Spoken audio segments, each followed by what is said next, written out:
Pero los motores eléctricos utilizan espirales o bobinados que llevan corriente, a la vez que imanes para producir movimiento giratorio.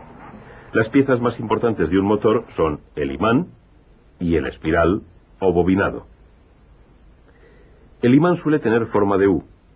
Uniendo los polos de esta manera se concentra el campo en el espacio que hay entre los dos. Cuando la corriente pasa por el espiral, este se convierte en electroimán. Si los polos norte y sur están junto a los mismos polos del imán, una fuerza los separa, volviendo el espiral hacia los polos opuestos del imán. Pero si se invierte la dirección de la corriente, cuando el espiral se desliza, es impulsado de nuevo. Esto ocurre porque al invertir la dirección de la corriente se invierten los polos del espiral. De nuevo, los polos iguales se repelen y mueven el espiral.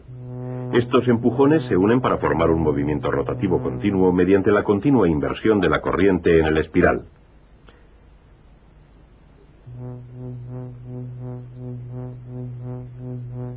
Este tipo de corriente invertida es la que se suministra a las casas.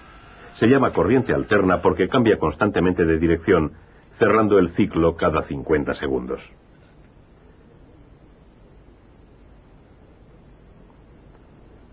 Naturalmente, los motores también pueden funcionar con corriente continua, la clase de corriente que genera una batería.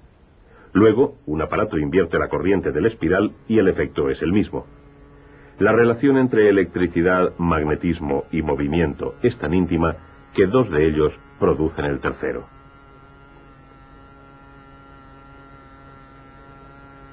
Por ejemplo, la potencia del agua que cae en una presa o la potencia del vapor de una planta eléctrica hacen girar un enorme imán mediante el espiral de un generador. El movimiento del imán produce una fuerza electromagnética en el espiral que hace que la corriente fluya por el cable. O sea, el movimiento y el magnetismo producen electricidad en el generador, mientras que la electricidad y el magnetismo producen el movimiento de un motor. La mayoría de los motores eléctricos dependen de la corriente que producen los generadores, y estos son los responsables de las enormes cantidades de energía eléctrica de que depende nuestro mundo tecnológico. Los generadores que proporcionan la mayoría de nuestras necesidades producen corriente alterna de la siguiente manera. Se montan dos argollas en el eje sobre el que gira el espiral. Las argollas toman contacto con dos escobillas de carbón o de cobre. Estas escobillas conectan las argollas a un circuito externo y cuando el espiral gira en el campo magnético, una mitad se mueve hacia arriba y la otra mitad hacia abajo. Esto produce una corriente de dirección única. Conforme va girando el espiral, la mitad que se movía hacia arriba ahora se mueve hacia abajo y la otra mitad también ha invertido su dirección. Este cambio de dirección invierte la dirección de la corriente y de esta inversión constante surge la corriente alterna.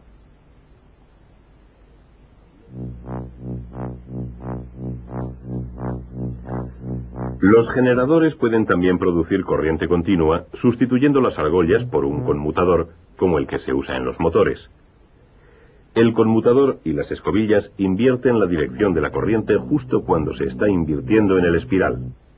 Consecuentemente, la corriente del circuito interno va siempre en la misma dirección, aunque la del espiral sea alterna.